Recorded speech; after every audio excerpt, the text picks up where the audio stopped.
Over the last couple of days, Russia has been hitting Ukraine hard. 2 massive drone assaults in as many days have left parts of Ukraine burning and caused issues with the country's cities and infrastructure. Russia is getting bolder with its drone strikes, too bold. Ukraine has been forced to remind Russia that whatever Vladimir Putin's forces can do with their masses of drones, Ukraine can do even better with its precise and lethal long-range weapons. Only it's not drones that Ukraine sent this time. Ukraine has unleashed the Flamingo missile on Russia in a massive revenge strike. That strike comes in the wake of a pair of Russian aerial assaults.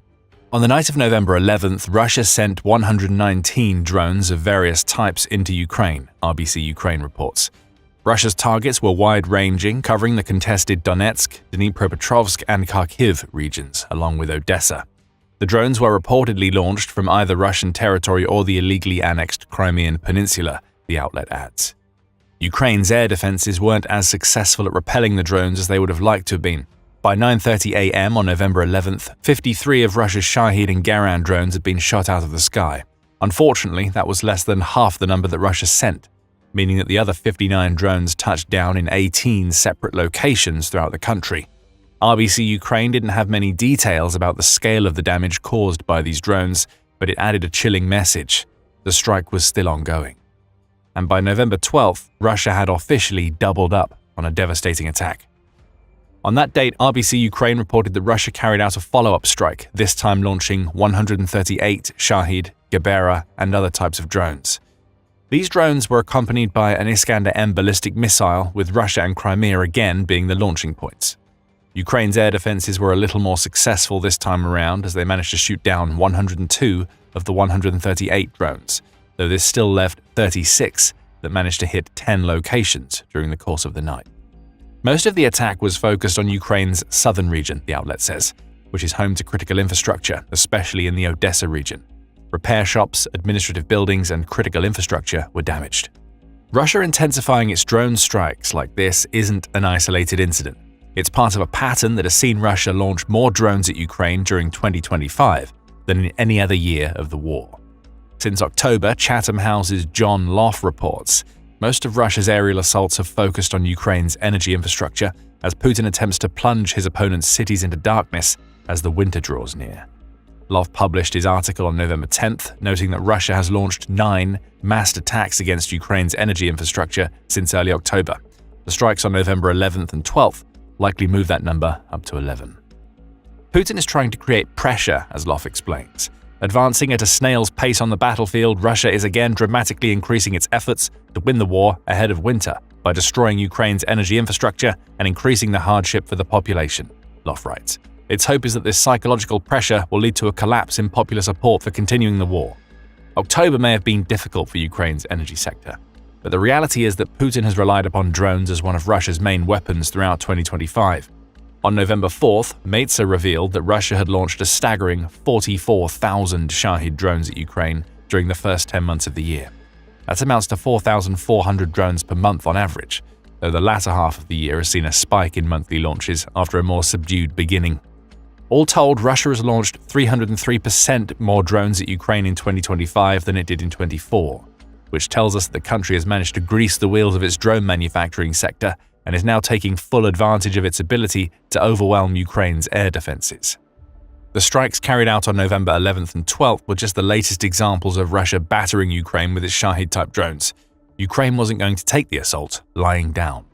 Wobbled but undefeated, Ukraine emerged from Russia's double blow ready to send an absolute haymaker back in Putin's direction. There would be no licking of wounds or time spent picking targets. Ukraine decided to hit back hard and fast, and it chose the perfect weapon for the job, the Flamingo. This weapon is a cross between a drone and a cruise missile, and it gives Ukraine a level of long-range striking power that it hasn't had at any other point in the war.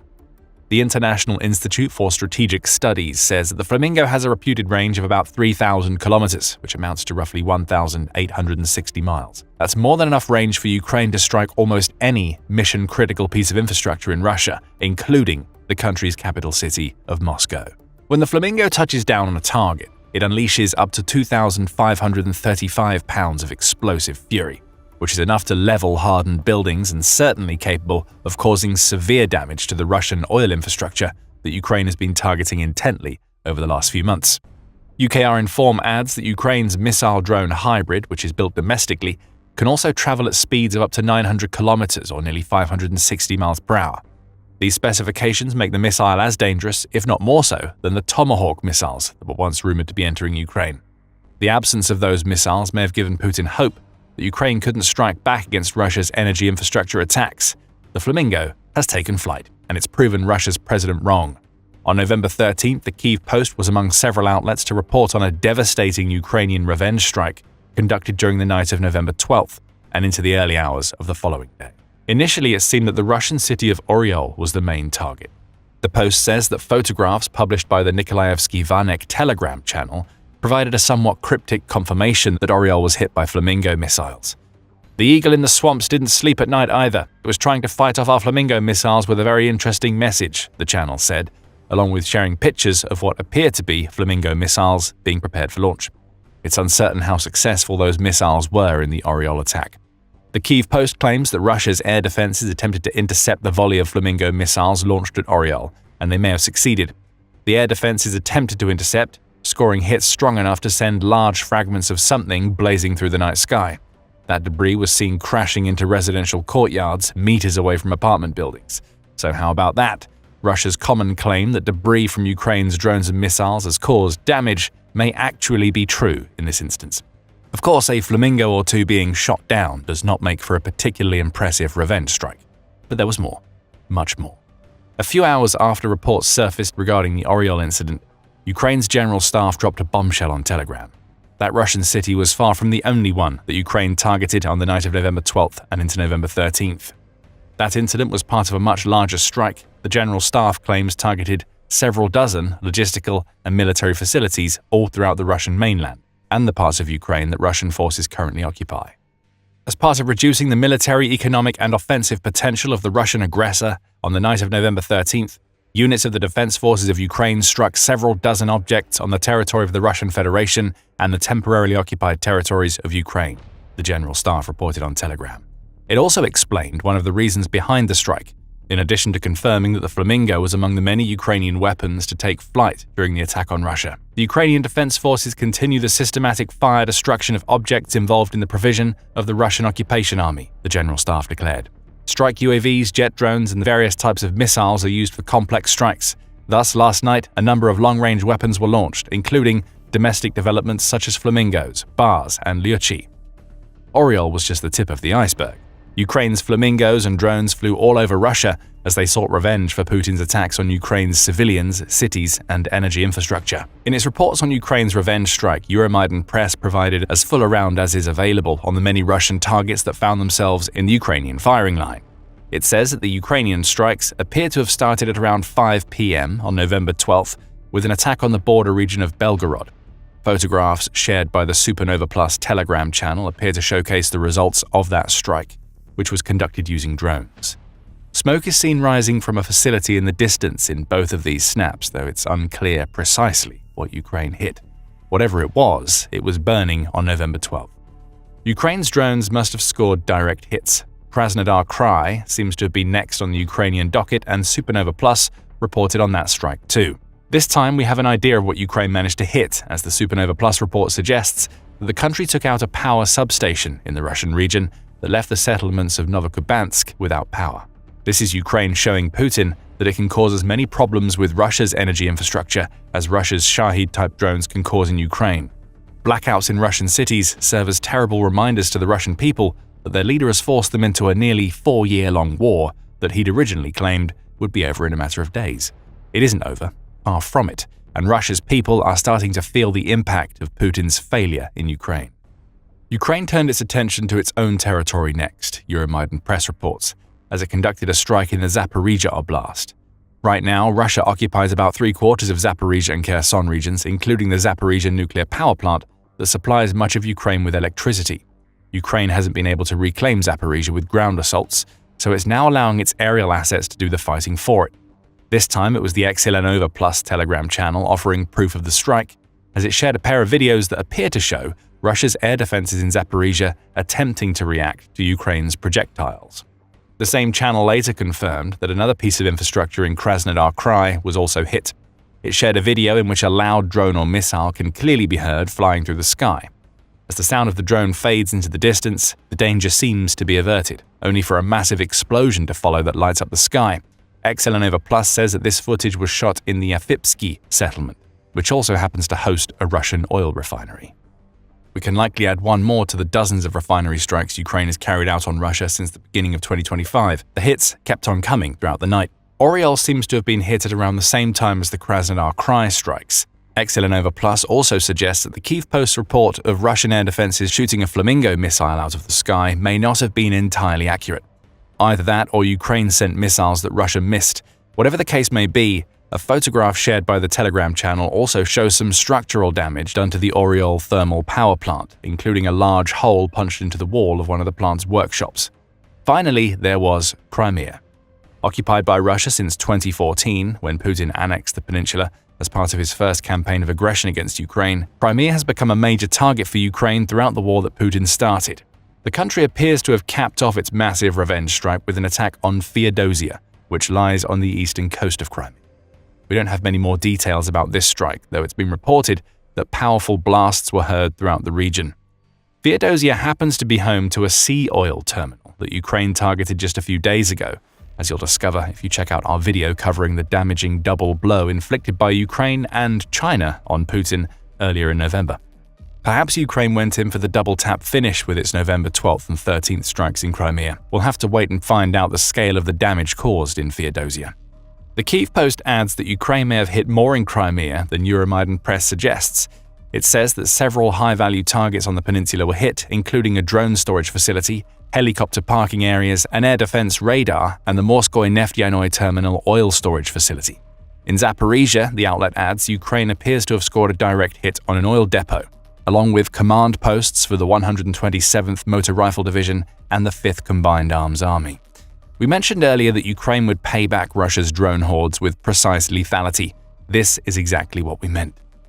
Thanks to these outlets, we have some idea of the extent of the damage that Ukraine caused, both in Russia and the occupied territories, as part of its revenge strike. The full outcome of the Ukrainian strike is still being analyzed as we create this video, so Ukraine may have been even more successful than we've reported so far. With such a widespread strike on its hands, you might assume that Russia would get vocal. Perhaps its defense ministry might issue claims of having shot down every Ukrainian drone and missile, or it could claim that Ukraine launched a terrorist attack inside Russia, ignoring the fact that the strike comes in response to Russia doing exactly the same thing. But no, there's barely been a murmur out of Russia so far, with the only response coming from the Oryol region that Ukraine targeted with its Flamingo missiles. As the Oryol region came under attack, its governor, Andrei Klitschkov, declared an air raid alert on Telegram and provided the only real Russian response we've seen so far to Ukraine's revenge strike. Enemy attacks on the Oryol region continue. Air defense systems destroyed several targets in the air, with some shrapnel falling on residential areas. Several cars and the windows of balconies in residential buildings and private homes were damaged. There are currently no reports of casualties, the regional governor said. There's no mention of the Oryol thermal power plant here. That shouldn't come as a surprise, given the source and Russia's propensity for pretending that Ukraine's long-range assaults are ineffective. Coming back to the Flamingo missile, there's something important about Ukraine's revenge strike that we've yet to mention. This strike represents the first time that Ukraine has officially confirmed that it's using the Flamingo against Russia. The General Staff's mention of the missile, coupled with the photographs of Flamingos being prepared for launch, tells us that Ukraine is finally ready to fully unleash its domestically made drone hybrid missile on Russia. At least it's officially ready. There have been several rumors before Ukraine's November 12th and 13th strikes that the Flamingo had already been used. For instance, October 10th saw United 24 media claim that Russia had acknowledged the use of Ukrainian Flamingo missiles in strikes on Russian territory. It claimed that several pro-Kremlin Telegram channels had suggested that the Flamingo was used in strikes against several targets inside Russia during September and October. One of those targets may have been a Russian FSB border service building, which United 24 media says may have been hit by a Flamingo in early September. But these rumors didn't amount to official confirmation.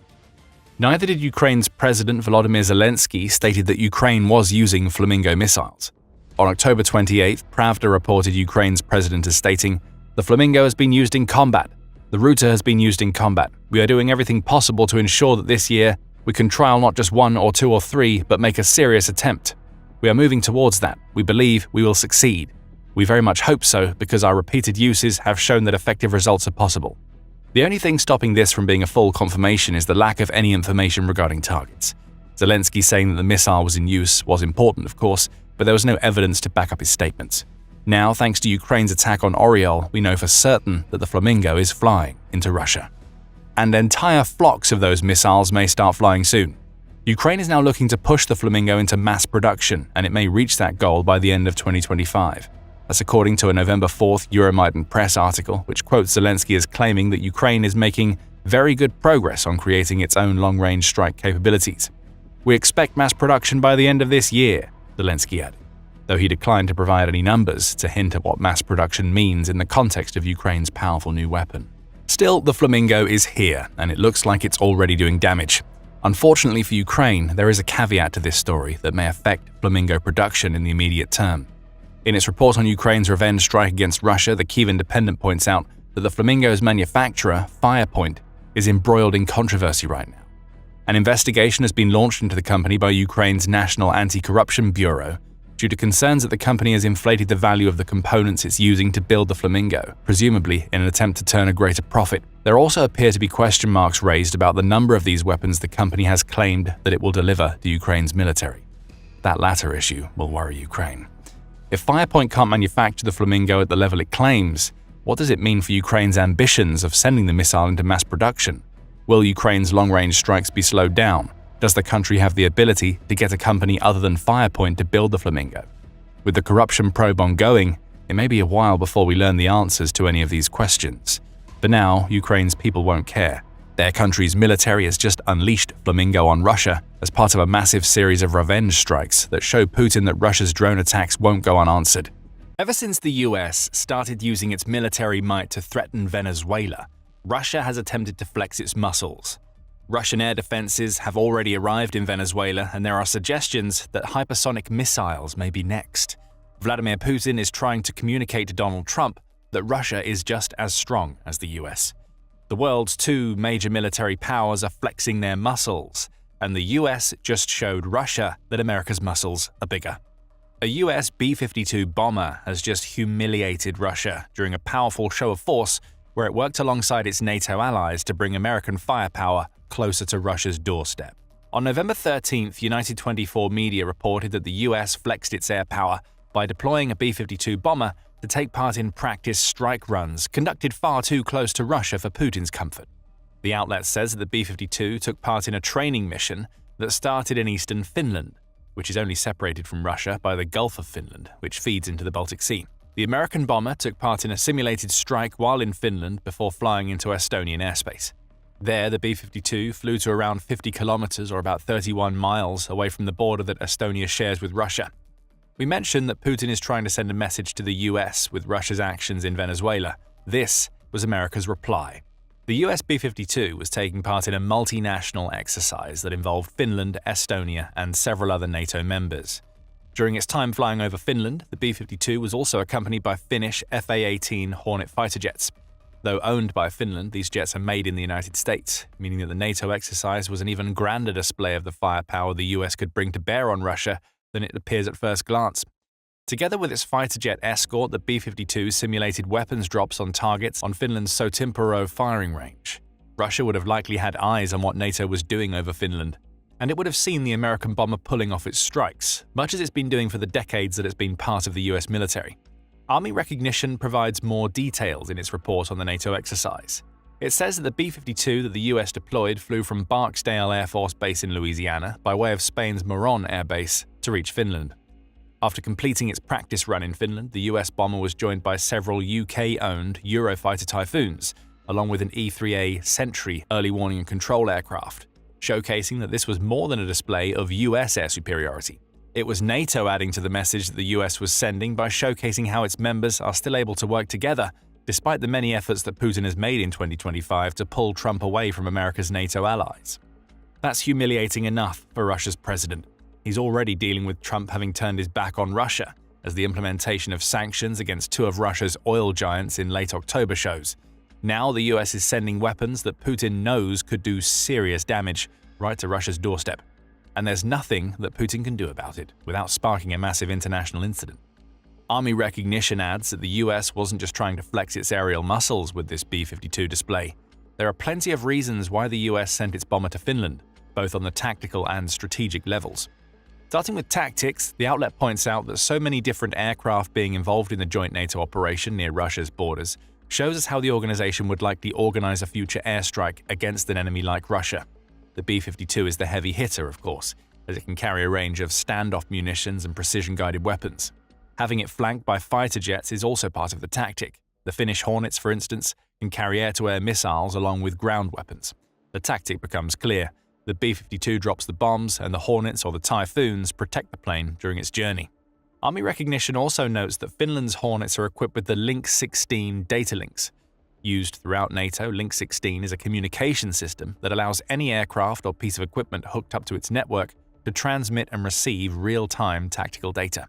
In other words, the US B-52 sees what the Hornets see and vice versa, ensuring that all of the aircraft involved in a NATO strike have as much situational awareness as possible. Link 16 is a literal lifesaver, as BAE Systems claims in its explanation of the system. Link 16 is the standard by which other systems are measured for secure, airborne situational awareness. In fact, Link 16 has been credited by the US Air Force as a key factor for saving lives in multiple theaters due to the increased situational awareness the system provides, the company claims. So NATO's November training exercise wasn't just about testing its aircraft. It also focused on ensuring that those aircraft can communicate when undertaking operations. Assessment was clearly on NATO's mind, and that assessment stretched beyond the communication system used. Army Recognition says that the Finnish fighter jets that escorted the American B-52 also allow the Finnish Air Force to practice different weapons effects, timelines, and radio procedures they might not be fully familiar with. Again, NATO needs to know that all of these moving parts can work in tandem, just in case it ever needs to launch strikes against Russia from Finnish territory. So Timpero was also a good choice for the operation's practice range, as it's technologically advanced enough to provide data on weapons timing and footprints, even in exercises where live ordnance isn't used. That's another slap in Putin's face. The US doesn't even need to physically drop bombs from its B-52s to show Russia that its aircraft are capable of hitting their targets. Across the board, the exercise allowed NATO allies ranging from Spain and the UK to Finland and Estonia to practice running combined sorties. The presence of Allied bombers in Finnish airspace also gives national command authorities and air defense C2 structures an opportunity to test real-time battle management across borders, from Muron through NATO's Combined Air Operations Centers, KAOX in Torrejon and Bodo down to national control and reporting centers, Army Recognition adds. Then there's the strategic side of the whole affair. It's here where we start to see why Putin is both so angry and humiliated by the US sending one of its B-52s to Finland. Since September, Russian aerial assets have made several unauthorized incursions into NATO-aligned airspace. These incursions started in earnest when around 20 Russian drones entered Polish airspace in early September, which forced Poland to scramble fighter jets to take the most threatening of those drones out. Russia didn't stop there. A few days later, a trio of the country's MiG-31 fighter jets entered Estonian airspace, where they lingered for 12 minutes, ignoring all requests to communicate. Again, NATO aircraft had to be scrambled to escort the Russian jets away. That event marked at least the third Russian incursion into NATO airspace in September alone. There have been many more since. Belgium has had to temporarily shut down several of its airports due to drones being spotted in their vicinity, Reuters reported on November 5th. There have also been sightings of drones, most likely Russian, near several air bases in the country. Unidentified drones are also flying over military facilities in the Czech Republic, and they disrupted air traffic at 6 of Denmark's airports in September alone. Airports in Germany have also suspended operations due to drone sightings, while Lithuania has dealt with strange military balloons entering its airspace, which have also led to airport closures. Russia denies that it's involved in these incursions, which European Commission President Ursula von der Leyen has described as acts of hybrid warfare that are intended to sow division throughout Europe. However, there's only one country that has an axe to grind with NATO and access to the types of drones and fighter jets that are making these incursions. Russia has spent the past few months both testing NATO and trying to showcase that it has the aerial might to cause major problems for the group's European members. Perhaps Putin thought that Europe alone would be left to deal with all of Russia's drones and jets. That isn't the case. The arrival of B-52s in Finland shows us that the US is prepared to back its European allies with some of its best aircraft. Army Recognition makes that point when covering what the recent NATO training exercise means from the strategic perspective. It says that the main purpose of the exercise seems to be to send a clear signal to Putin that NATO has the ability to project credible firepower across the entire Euro-Atlantic space. That's important for the likes of Finland and Estonia. Both countries share borders with Russia, meaning they will be among the first in the firing line if a conflict ever sparked between NATO and Russia. By sending B-52s to take part in such a coordinated exercise now, the US is showing Putin that it can do the same again and that the tactic will work if NATO ever has to go from practicing its bombing runs to executing them on Russian territory. There's also an element of tit-for-tat involved in the deployment of the B-52s, as Army Recognition explains.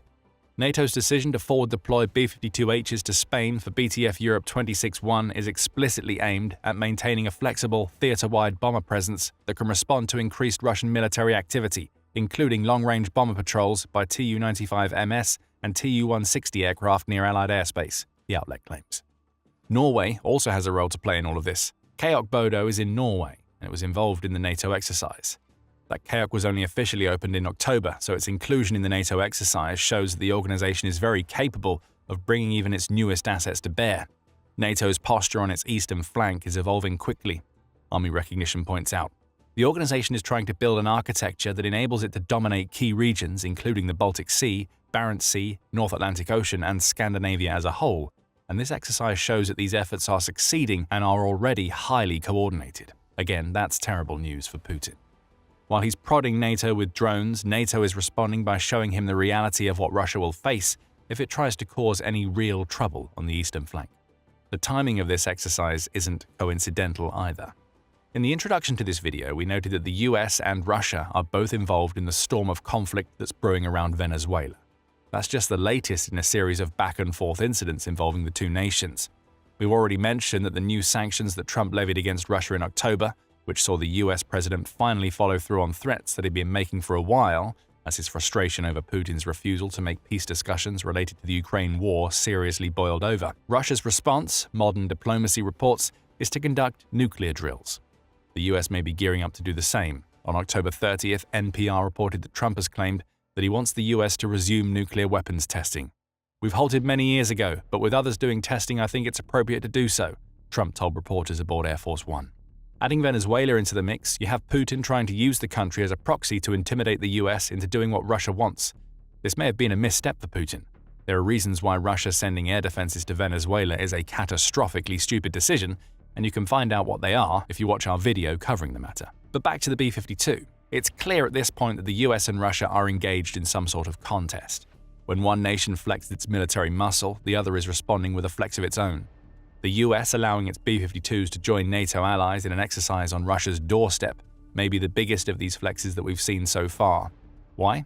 Well, it communicates to Putin that the US stands firmly with NATO, that its aerial assets are deployable at a moment's notice and as needed, and that the US understands the importance of NATO's eastern flank. What this deployment represents is something far more concrete than Putin thought he would see out of NATO, and especially out of the US. The exercises the B-52 and its NATO compatriots just conducted in Finland aren't symbolic. This isn't the US sending a bomber close to Russia just to show that it can. That bomber has been involved in exercises that could very well have real-life implications. Command relationships have been solidified, and the message has been sent that whatever aggression Putin may have planned in Eastern Europe, assuming that there is aggression at all, will face more than a local force. The drones Russia has been sending into European nations have been met with localized responses. If Putin pushes things further, the US will deploy long-range strike assets that can hit Russia on its own territory if needed. And then there's Finland. With so much focus being placed on the part that the US and its B-52 have just played in NATO's recent aerial exercise, it's easy to underestimate just how important Finland's involvement is. When Putin launched his Ukraine invasion, Finland was essentially neutral. Though it had a long and oftentimes torrid relationship with Russia, Finland seemed to be showing no signs of discarding that neutrality to join NATO. If anything, the relationship between Russia and Finland, at least from a trade perspective, was growing closer. As the Observatory of Economic Complexity reveals, exports from Finland to Russia rose from $190 million to $258 million between January 2021 and January 2022. The same period also saw Finland increase the amount it spent on Russian imports to $1.05 billion. The former represented a 35.4% increase over the previous year. Imports rose by 141%. They had been $434 million just a year before. We chose this period in Finland and Russia's trade relationship because it's right before Putin decided to invade Ukraine. That invasion changed everything. Very soon after Russia's forces entered Ukraine, Finland transformed from a nation that had a somewhat healthy relationship with Russia into one that was acutely aware of the possibility that Putin wouldn't stop at Ukraine if he won the war he started. On April 4, 2023, Finland went from neutral to NATO member, sending as clear a message as possible to Putin that it's willing to do whatever it takes to defend itself against his aggressive tactics. Finland brought with it a military that has an estimated wartime strength of 280,000 people, the BBC reports. It also has 900,000 reserves and trains 21,000 conscripts per year. But more importantly than that, Finland gave NATO an even stronger presence on Russia's doorstep, which is what the US has just used to humiliate Putin with its B-52 bomber deployment. Putin thought his Ukraine war would halt NATO's expansion. All it did was encourage countries that would otherwise have never joined become part of the organization. Since Finland joined NATO, it's wasted no time at all in making itself a key part of the defense collective. The country has been vocal about its intention to increase its defense spending, which would have ingratiated it with the Trump administration. Trump had himself been vocal about feeling that NATO's European members weren't paying their fair share, and had even suggested that the US help for NATO's other members might be conditional on them paying more when he was campaigning for his second presidential term. Finland is taking its spending commitments seriously. On April 1st, Breaking Defense reported that the Finns had pledged to increase their annual defense spending to 3% of the country's gross domestic product, or GDP, by 2029. This would have put Finland 1% over NATO's past recommendation that all of its members dedicate at least 2% of their GDPs to defense. NATO has since adjusted this recommendation to 5%, which is announced in June. Finland was again quick to respond, with the Helsinki Times reporting that the country aims to hit that 5% target of GDP by 2032. The key word here is commitment, and Finland has shown plenty of it. This latest NATO exercise, which has allowed the US to rub its B-52s in Putin's face, is yet another example of that commitment. As Army Recognition puts it, for Finland, the escort of the B-52 over Satimpuro underlines how rapidly it's transitioned from a military non-aligned nation to a frontline ally fully plugged into NATO's air defense ecosystem. You could even argue that the US is cooperating with Finland to deliver even more demonstrations of American aerial might. We mentioned earlier in the video that the fighter jets Finland sent to accompany America's B-52s were American-made Hornets. Those Hornets aren't going to be around for too much longer. Finland has agreed to purchase 64 F-35As from the US, the first of which moved out of its final assembly phase just over a week before the NATO exercise we discussed in this video. Perhaps that's the real point of this exercise. An American-owned B-52 arriving in Finland to conduct exercises on Russia's doorstep is a message for all of the reasons we've discussed. But behind that message is another being delivered to Putin on America's behalf by all of the country's NATO allies. Even if the US wasn't sending its own aircraft into NATO territory, it would still have a massive presence throughout Europe. Many of NATO's members operate US-made jets, and they do so because they know that these jets offer the best chance for them to deal with Russia's aerial assets, should they ever need to do so. Finland is soon going to have dozens of F-35s at its disposal. Those aircraft are well known to the US military because it was America that built them. If the November exercise was a showcase of how well the US, Finland, and other participants can work together right now, any future exercises will drill that point home as America ingratiates itself even deeper into NATO's eastern flank architecture. That's a show of force, if ever there was one. Europe is preparing for a potential war with Russia. That much is clear from actions like NATO recommending that all of its members increase their defense spending to 5% of their gross domestic products or GDPs by 2035. Across the continent, leaders are sending signals to Vladimir Putin that they're getting ready for a fight, and they'll be ready if and when Russia decides to start one. But there's something that these European nations don't seem to realize, and you may not have either. Russia is already at war with Europe. You just didn't notice until now. But all of the signs are there that Russia has been fighting without Europe knowing about it. That's according to George Barros, who is an analyst with the Institute for the Study of War, or ISW. On November 13th, Lithuania's LRT news outlet spoke to Barros to discuss his opinions about what Russia is doing right now and to untangle a strange phrase that Barros has been using for a while, Phase Zero. Just what is Phase Zero? If Barros is to be believed, it's the first phase in a war that Russia has already started with Europe. LRT points to several examples of what happens during this phase, including the drone incursions into European nations and even contraband balloons that are being sent into Lithuanian airspace to disrupt the country's airports. When asked if these types of incidents constitute Phase 0, Barros answers absolutely, before he launches into an explanation of what Phase 0 really means. So in military doctrine, including Russian and Soviet military doctrine, before you actually begin a war, there is a preparation of the battlefield that occurs, well ahead of the actual shooting, Barros tells LRT. And that is Phase 0, the informational, political, and psychological condition setting for the preparation of a larger war that Russia might wage against Europe and NATO. In other words, Phase 0 is all about Russia laying the foundations for a full-scale war that is yet to start. Attempted intimidation is a huge part of this phase, which is where the previously mentioned aerial incursions come into play. We'll dig into those incursions and the other signs that Phase 0 is underway later in the video. For now, it's enough to know that these drone incursions are designed both to test the response of the countries that Russia believes it may soon be fighting, and to let those countries know that Russia is watching, waiting, and preparing assets that can reach them whenever Putin and his cronies choose. Barros reveals that Russia has plenty of reasons why it started Phase 0. Many of them revolve around the Baltic states of Lithuania, Estonia, and Latvia. I often have to make the argument that Russia has geopolitical and territorial ambitions on the Baltic states, which it defines as part of the historical Russian land, the Russian Empire, the Ruski Mir, all of these things, Barros says when talking about his discussions with Western colleagues.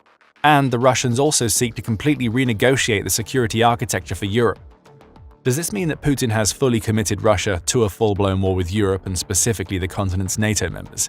Not necessarily, Barros says. But that commitment isn't the point of Phase 0.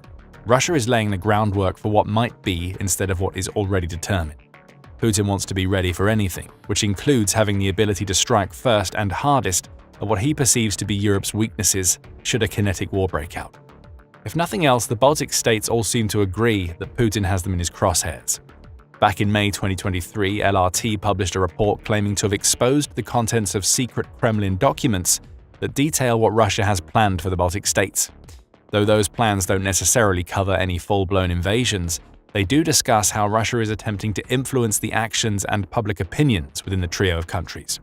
Those documents were specially prepared for the Kremlin by Russia's Directorate for International Relations and Cultural Contacts with Foreign Countries during the fall of 2021, and they're divided into two parts.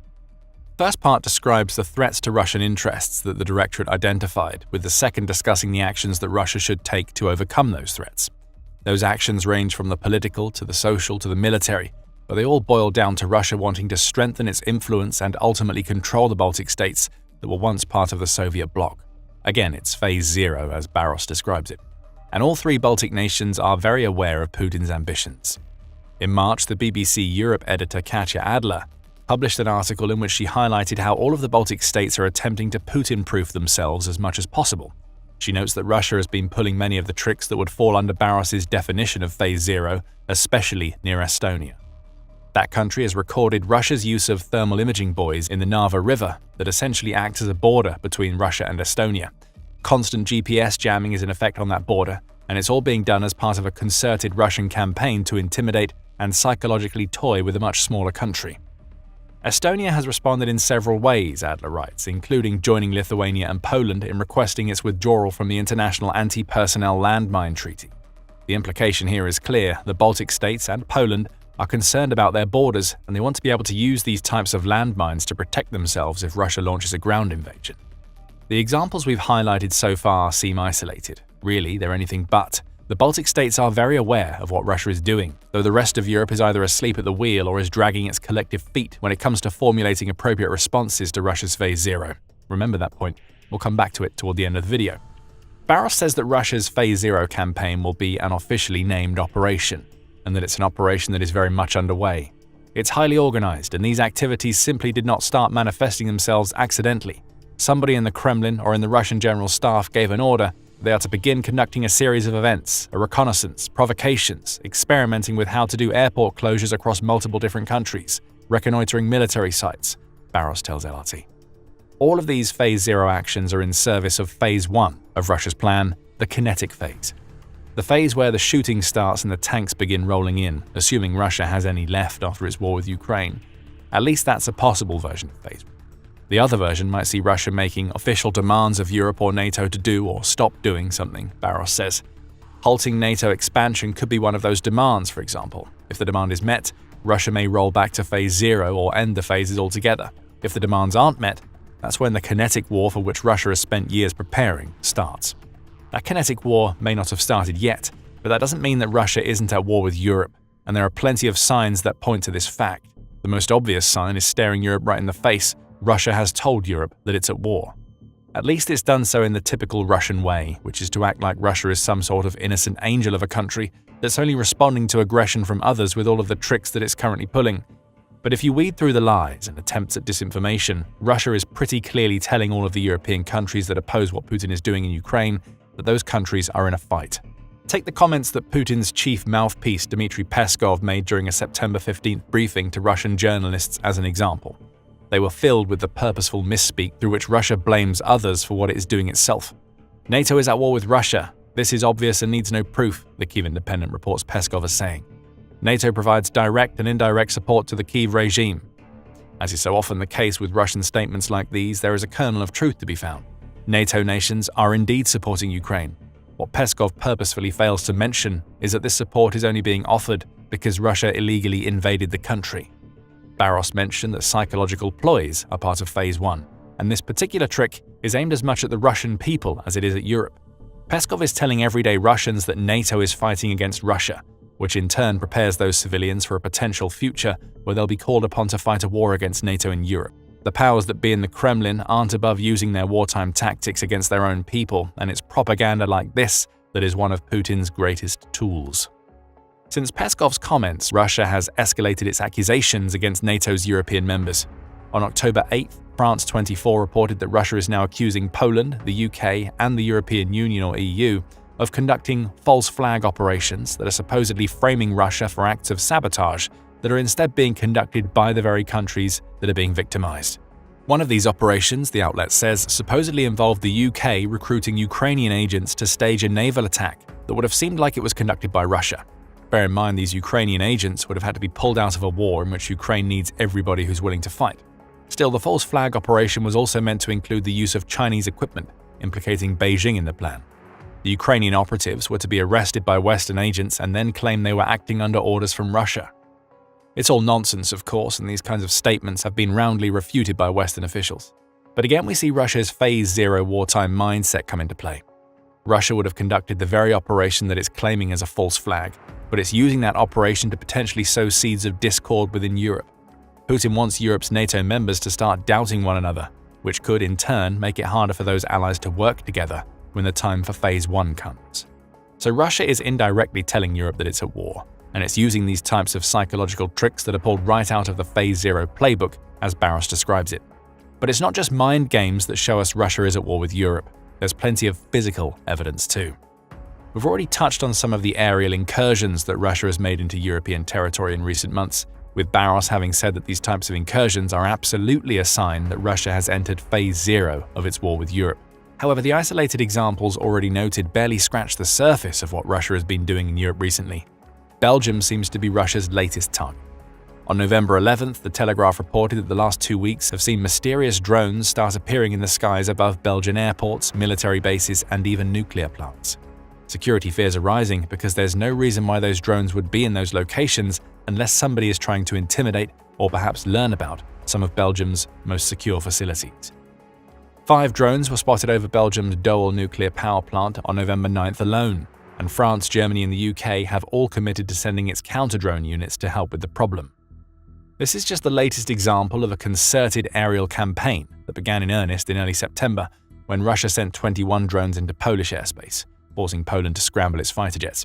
Estonia, which we've already noted is dealing with strange buoys and GPS jamming, had to handle a trio of Russian MiG-31s entering its airspace a few days after the Polish incursion.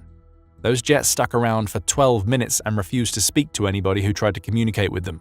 Psychological tricks by Russia again, perhaps, but also a showcase of Russian military might, at least from Putin's perspective, that slots right into Phase 0.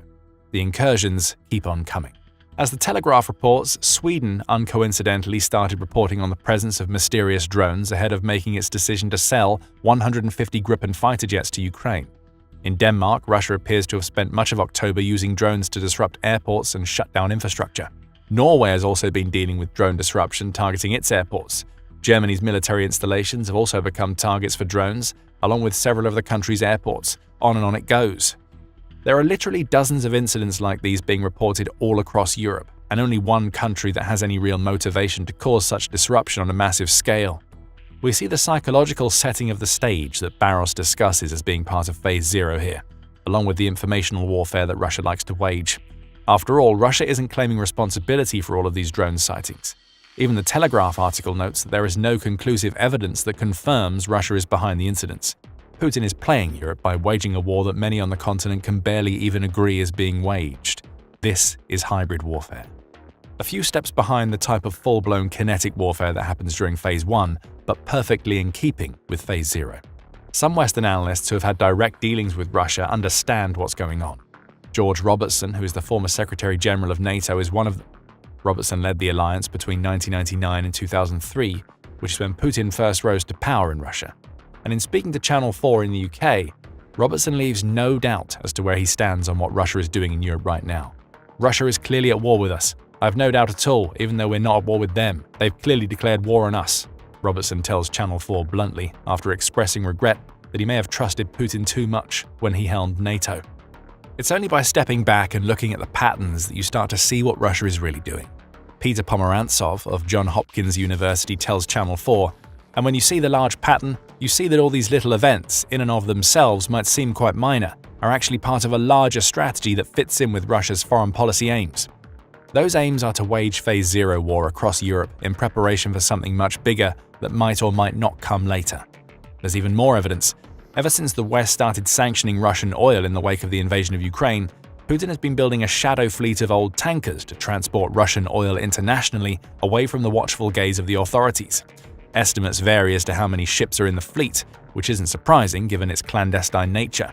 However, the EU had identified 444 shadow fleet vessels by the summer of 2025, according to the Center for European Policy Analysis. Russia's leader has also spent more than $10 billion on building that fleet, Brookings claimed back in February, all of which gives us a sense of the scale of Putin's shady fleet of ships.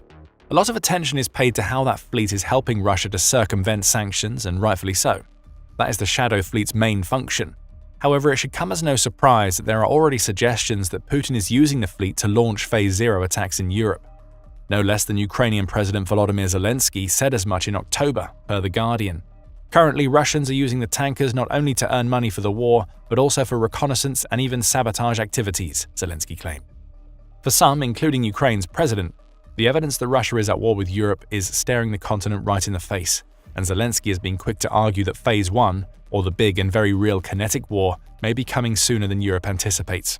On November 13th, The Independent reported Ukraine's president as saying, "We think that if we push hard, the Russians will need a pause," Zelensky said of Ukraine's battle against Russia. "But we have to recognize that they want a big war. They are preparing to be able to start such a big war in 2029 or 2030, in this period on the European continent." If Barros is right about Russia and Phase Zero, Zelensky seems to know something that most of Europe either doesn't know or is unwilling to accept. The war between Russia and Europe has already started, and it has the potential to get much worse if nothing is done about Phase Zero of that war. Earlier we asked you to remember our point about Europe seeming to be asleep at the wheel when it comes to what Russia is doing. So is Europe doing much of anything to take the war that Russia has already started back to Putin? There have been a lot of statements but no real action. And though Europe's NATO members have committed to increasing their defense spending to 5% of their GDPs, they have about a decade to hit that figure per NATO's guidelines. Europe being so slow to respond to the fight that it doesn't realize it's in means that Russia has the advantage. In October, the National Security Journal published a report claiming that Europe isn't ready for a long war with Russia, certainly not on the scale of the war currently going on in Ukraine. It says that Norway's Minister of Finance and NATO's former Secretary General Jens Stoltenberg made that claim when accepting the Knight of Freedom Award in Poland. He urged Europe to create a credible collective defense against the Russian threat, adding that current relationships within the continent and in NATO are too fragmented to allow Europe to raise that defense. As for Barros, he has his own frustrations with how European nations are dealing with what he sees as the very real fact that Russia is at war with Europe. And he has some advice for NATO's European members. Number one, we need to start calling a spade a spade. We need to start calling out Russian acts of war against NATO member states as exactly that. These are acts of war, Barros tells LRT. The ISW analyst's point is that Europe needs to get its act together and accept the position in which it now finds itself. Only when that has happened can the continent deal with Phase 0 of the Russian war plan, potentially stopping it in its tracks so that Putin can't implement Phase 1. Whether Europe will reach that realization that Barros says is needed is still up for debate. However, one thing won't change: Russia will continue committing acts of war. The Kremlin's commanders were confident that their newest next-gen weapons would be more than strong enough to stop Ukraine's forces in their tracks. They were dead wrong. Russia's latest and greatest weapons have once again been erased in an instant, wiped from the battlefield like so many more before them. The Kremlin keeps lining up its assets, but Ukraine just keeps knocking them down, from tanks and armored vehicles to air defense systems and radars. It's a powerful sign of how strong Ukraine has become and how desperate Russia is starting to be as the war draws ever closer to its 4th anniversary. This latest piece of news from the war comes directly from the defense forces of southern Ukraine, which, as their name implies, typically operate in the southern regions of the country, such as Kherson and Zaporizhia. The forces published a Facebook post on November the 13th, revealing the vast amount of Russian targets they had managed to eliminate in the previous 24 hours. Enemy anti-aircraft missile systems Buk M3 and Osa were destroyed in the south over the past day. The defense forces of southern Ukraine continue to strike enemy deployments, firing positions and rear areas. Over the past day, enemy losses amounted to 239 occupiers, 1 tank, 1 Buk M3 air defense system, 1 Osa anti-aircraft missile system, 4 artillery systems, 22 units of automotive equipment, 2 electronic warfare systems, 1 radar station, 1 quad bike, 5 motorcycles, 1 buggy, 3 electric scooters, 1 unit of engineering equipment, 3 communication antennas. Destroyed 37 personnel shelters. Air defense units in the operational zone of the South Group of Forces destroyed 30 attack UAVs of the Shahed 136-131 type. Combat operations are ongoing. That is an incredible amount of targets taken out in the span of a single day, and each and every one is worthy of celebration. It's especially encouraging to see Ukraine managing to take out the likes of Russian artillery systems, which are so often used to bombard troop concentrations and command posts along the front lines, as well as a radar station and electronic warfare systems, which have both become such important and integral pieces of equipment in this war. Another Russian tank eliminated is another piece of good news, added to the thousands of other tanks Ukraine's forces have managed to take out over the course of the conflict so far. And with close to 240 soldiers also eliminated, Russia's recruiters will yet again need to work hard to convince even more of their countrymen to sign up to enter the meat grinder. However, among all the impressive assets on that list, 2 of them stand out as arguably more important than all the rest: the Buk M3 air defense system and the Osa anti-aircraft missile system. These aren't just any old air defenses, they're 2 of Russia's very best systems, especially the Buk M3, which costs tens of millions of dollars to make. It's the latest and theoretically greatest iteration of the long-running Buk family of medium-range surface-to-air missile SAM systems, with the original Buks dating back to the days of the Soviet Union. There have been several variants over the decades since the original Buk entered service in the early 1980s, including the Buk M1, Buk M1-2, and the Buk M2. The M3 builds on the foundations of its forebears, but introduces more modern and advanced technology. It was developed in the 2010s and entered service in 2016, bringing numerous benefits to the table in terms of range, missile speed, and maximum target speed as well. Some of its most impressive technical specifications include a distance range of 1.6 to 43.5 miles, 2.5 to 70 kilometers, an altitude range of 49 to 114,829 feet, 0.015 to 35 kilometers, and a maximum target speed of Mach 8.8 or 6,700 miles per hour. According to test results and real-world data, the probability of a Buk M3 hitting enemy aircraft is 95%, with 70% success rates for ballistic missiles and an 80% chance of striking incoming cruise missiles. It's also stronger against electronic countermeasures and agile targets compared to many other air defense systems, including the prior Buk models, and its interceptor missiles are capable of reaching peak speeds of Mach 4.6 or 3,500 miles per hour, maneuvering in the air with the aid of both air rudders and reactive rudders to find and strike their targets with pinpoint precision. Russian sources say that this system is so good it can even take out American MGM-140 attackers, which rank among some of the best ballistic missiles on the planet. It's important to note that this has never actually been proven, but there's no doubting the fact that the Buk M3 is a powerful and impressive piece of hardware, in more ways than one, which is partly why it costs such a lot to make, with average going rates of around $45 million per system, where each system is typically comprised of a command vehicle, a target acquisition radar (TAR) vehicle to gather intelligence on incoming targets, 6 transporter erector launcher and radar (TELA) vehicles, and 3 transporter erector launcher (TEL) vehicles. Despite its extortionate price tag and high-end tech specs, the Buk M3 hasn't exactly been a difficult target for Ukrainian forces to take out.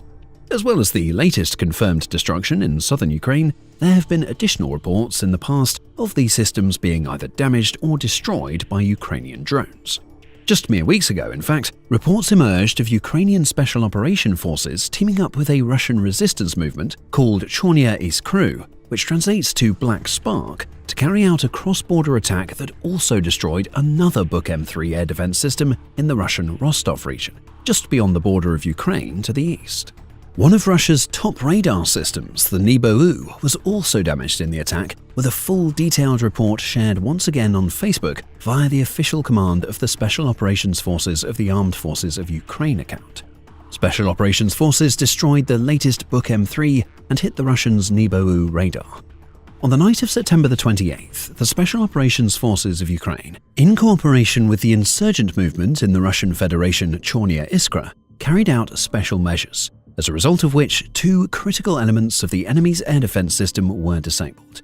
In the Rostov region, the Buk M3 anti-aircraft missile system and the Nebo-U early detection radar station were turned into scrap metal.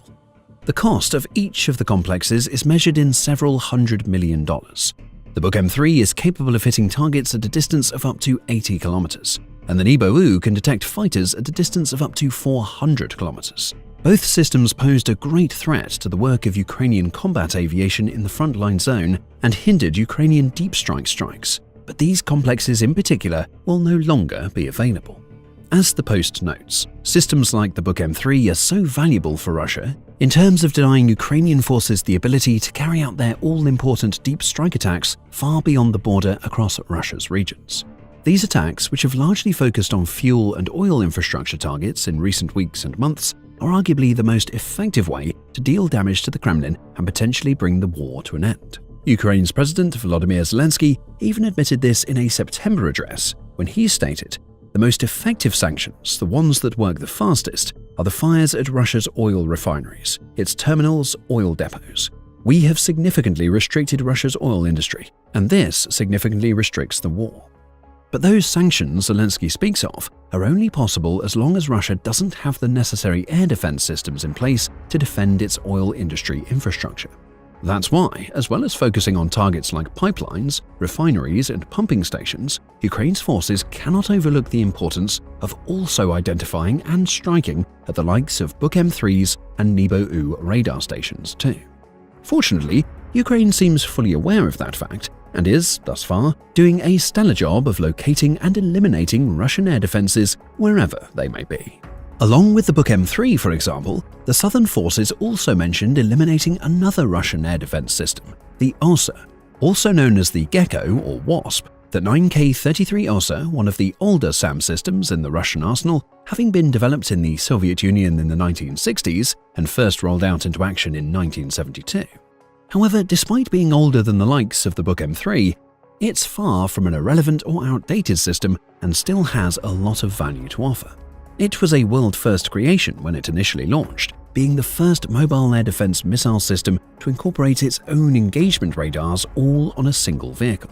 And although there have been different versions of this system over the years, they all feature all-in-one tele-vehicles that are capable of detecting, tracking, and intercepting enemy aircraft, either on their own or with the aid of supplementary surveillance radars. Thanks to this, GSA systems are famed for their mobility, as they only require a single vehicle rather than multiple separate elements. They can travel up to approximately 310 miles, 500 kilometers at a time, and are both fully amphibious and air transportable too, reaching peak speeds of 50 miles per hour, 80 kilometers per hour on land, or 5 miles per hour, 8 kilometers per hour in water. Each system uses 9 M33 missiles, which measure up at more than 10 feet in length, just over 3 meters, and have warheads weighing 33 pounds, 15 kilograms. They have an operational range of up to 9.3 miles, 15 kilometers, and can reach altitudes of 39,000 feet, 12,000 meters, with top speeds of Mach 2.9 or around 1,020 meters per second. OSA SAM systems have been used in numerous conflicts over the years, including the 1982 Lebanon War, the 1991 Gulf War, the 2008 Russo-Georgian War, the Yemeni Civil War, and in Ukraine. Though the Book M3 boasts a bigger range and faster missile speeds, the OSA still has an important role in the Russian army, helping to provide short-range cover for ground forces and land-based assets against low to medium-altitude threats. Some of the more advanced, upgraded variants are also deployed along the front lines to defend formations and logistics nodes. However, just like with the Book M3s, Ukrainian forces have clearly found out how to strike at OSA's weak points, since Russia has reportedly lost at least 32 of these missile systems since the war began. As well as the latest one wiped out in southern Ukraine, another OSA was reportedly destroyed just days ago in a joint effort involving both the Ukrainian Navy and National Guard. According to a report from the Navy on October the 29th, Ukrainian Marine Corps drone operators first detected and tracked the SAM system before a separate National Guard unit followed up with a final strike, wiping it off the map. Footage of the attack was also shared online, revealing how Russian forces attempted to hide the OSA in a tree line, but their hiding place wasn't good enough to evade detection and destruction by Ukrainian drones. Ukraine has been on a veritable rampage in recent days when it comes to finding and taking out enemy air defenses. In addition to all of the aforementioned incidents, Kyiv's forces also celebrated the destruction of yet another Book M3 in late October, thanks to the inspiring efforts of the Chorny Lis, or Black Forest Brigade, as reported by the General Staff of the Armed Forces of Ukraine on Telegram. Scouts of the Black Forest Brigade found and adjusted fire on another Russian anti-aircraft missile system. The cost of the hit air defense system is $45 million. Combat work continues. The post was also accompanied by video evidence of the attack, and once more it appears that the Russians had done their best to conceal their air defenses among the trees, hoping that Ukrainian drones might miss it. Yet again, they were wrong. In the air, with a bird's-eye view of the landscape, Ukraine's drone operators can easily scan the surroundings and pick out massive targets like air defense batteries and missile launch platforms, no matter how hard Russian troops try to hide them. And they will continue to find and take out these assets, leaving the Kremlin with tens of millions of dollars worth of smoking scrap metal time after time. Only a couple of days before that attack was reported, yet another Book M3 was taken out, as well as a couple of Nebo SVU surveillance radars, which were situated in the occupied regions of Zaporizhia, Kherson, and Crimea. This time, the main Directorate of Intelligence of Ukraine, otherwise known as the GUR, was responsible for reporting what had happened via its official Telegram account, writing, "Another fat booty. On October the 23rd and 24th, 2025, the Masters of the Department of Active Operations of the GUR of the Ministry of Defense of Ukraine discovered and destroyed 3 expensive air defense systems of the Russian occupation army. Self-propelled firing system from the Book M3 air defense system, 2 IL-119 Nebo SVU radars. Muscovites air defense systems were eliminated in the temporarily occupied territories of Zaporizhia, Kherson regions, and the Autonomous Republic of Crimea." Drone footage of the attack was also shared online, revealing the moment of impact and the aftermath, confirming the complete destruction of both radar installations plus the Book M3 launcher. It's not just Books and OSAs that Ukraine's operators are attacking either. Russia's other high-end air defense and missile systems aren't immune to Kyiv's swarms and precision strikes. Indeed, back in early October, Ukrainian Special Operations Forces managed to take out one of Russia's S-400 Triumph launchers, as well as an ammunition depot belonging to the 18th Army in occupied Crimea. The S-400 SAM system is another of the Kremlin's most highly prized assets. Developed in the 1990s as the successor to the S-300 family of missile systems, the S-400 entered service in 2007, and while it has since been succeeded by the even more recent S-500, it remains one of the more reliable pieces of Russia's air defense network, as well as one of the most expensive, with a full battery and reserve missiles costing around $500 million in total. The Kremlin has relied heavily on S-400s throughout the war so far, deploying them both in occupied territories and its own home regions to guard important front-line locations and strategic pieces of infrastructure. However, despite being hailed by Kremlin officials as being among the best air defenses in the world, several have been taken out by Ukrainian drones in recent times. The latest one was reportedly stationed near Yevpatoria in western Crimea, and first-person footage shows Ukrainian drones spotting the S-400 launcher before beelining directly into it. Additional footage shows another drone striking the roof of a reported ammo stash in Simferopol in southern Crimea. What makes these incidents even more impressive is that Ukraine is somehow managing to pull off these devastating attacks, all while withstanding near constant bombardment from Russian missiles and drones, as well as frontline assaults. In fact, on the very same day as they reported the recent destruction of the Russian Buk M3 and OSA systems, the defense forces of southern Ukraine published a second report, highlighting the vast amount of clashes, airstrikes, and kamikaze drones they had encountered across the country's southern regions. The situation in southern Ukraine remains difficult. Over the past day, the enemy has been almost continuously attacking the southern regions with Shahed 136, 131 UAVs, launching 2 missile strikes on the Odessa region, as well as 2 airstrikes using 7 modified aerial bombs. 28 clashes recorded over the past 24 hours. In the Oleksandrivka direction, the defense forces repelled 15 attacks on the positions of our troops. In the Huliapil direction, Ukrainian soldiers repelled 6 enemy attacks. In the Oryol direction, the invading troops tried to attack the positions of our defenders 5 times. In the Dnieper direction, the enemy attempted 2 attacks. In the operational zone of the south group of forces, over the last 24 hours, the enemy used about 1,360 kamikaze drones of various modifications and carried out about 240 drops from UAVs using 269 ammunition. The occupiers continue artillery shelling of the positions of our defenders. Over the past day, 475 shellings were recorded using over 1,870 rounds of ammunition. So, not only are Ukrainian forces somehow managing to resist these intense and relentless attacks, but they're finding the resources and opportunities to strike back too. And while many of Russia's drones are taken out by Ukraine's excellent air defenses, spiraling harmlessly to the ground before even getting close to whatever they were intending to destroy, Ukraine's drones seem to be doing a far more efficient job of finding and annihilating their targets. As they take out more and more of Russia's expensive air defense systems and long-range radars, new gaps will open up across the enemy's territory.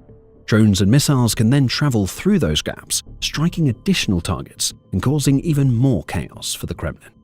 In short, each successful strike makes the next attack even easier, as there are fewer defenses to worry about. And if Ukraine can keep up this momentum, Russia may soon start to run dangerously low on air defense systems, leaving countless regions, towns, cities, and frontline locations utterly exposed and entirely defenseless. Check out this video to learn even more about how Russia's air defenses have failed in the face of Ukraine's strategic drone strikes. Or watch this one to see how even Putin himself is starting to get fearful and restless as Ukraine's drones draw ever closer to his Moscow stronghold. Make sure to subscribe to our channel too, so you can continue to be informed and up to date on all the latest breaking news and major developments from the Russia-Ukraine war and other key conflicts around the globe.